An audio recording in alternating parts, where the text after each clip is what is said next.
I'm Mark Seymour, and I'm here to cook some English food. I'm going to cook a pudding called Spotted Dick, which is a classic English steamed pudding made with golden syrup and fruit, and then a sort of sponge cake batter. I'm going to use butter. You put the butter in the freezer, so it's very hard, and then you grate it.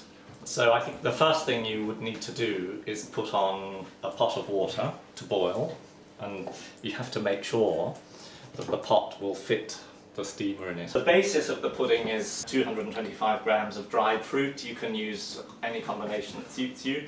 I've got currants and sultanas here.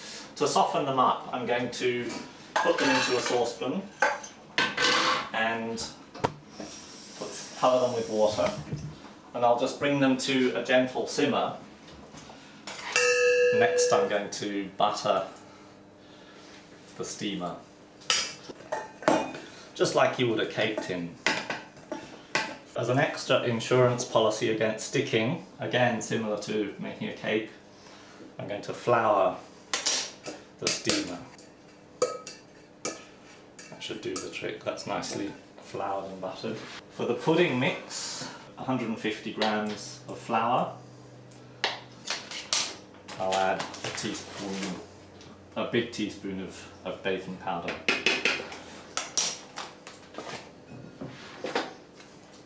In the bowl, 75 grams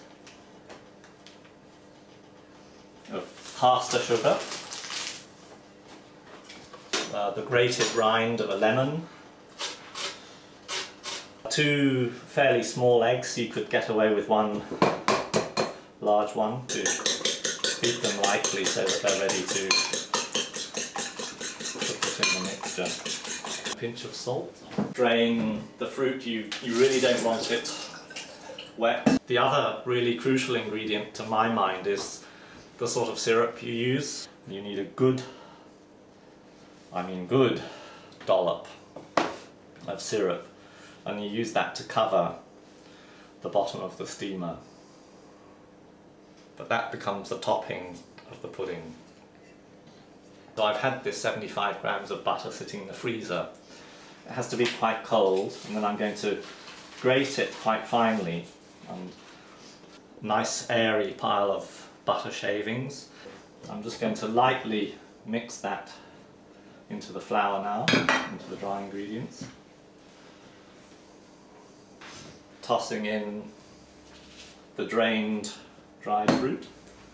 I'll put in the eggs, and then I'll combine those ingredients into a nice batter, but it's rather on the dry side. So I'll add milk. I've said 8 to 10 tablespoons. In truth, I just guess. I do it by eye, and I judge it according to how the batter looks. It should look similar to a nice creamy cake batter, so a good splash of milk. Combine it together like that. Get all the dry ingredients in. There it goes.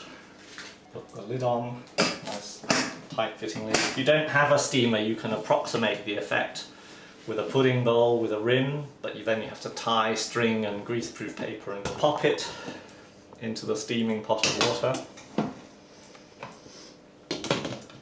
and let it sit there for an hour and a half. As I said, it's quite forgiving. If you forget it and go back in 2 hours, it'll still be fine. The great benefit of steaming is that it doesn't dehydrate things. You'll never get a dry pudding out of this. So finally, after an hour and a half in the pot, it should be ready to take out. Watch the steam, wear some good gloves. Run a spatula around the edges. They tend to be the bit that stick, so I'll just do that to loosen it. Can't feel it. There we are.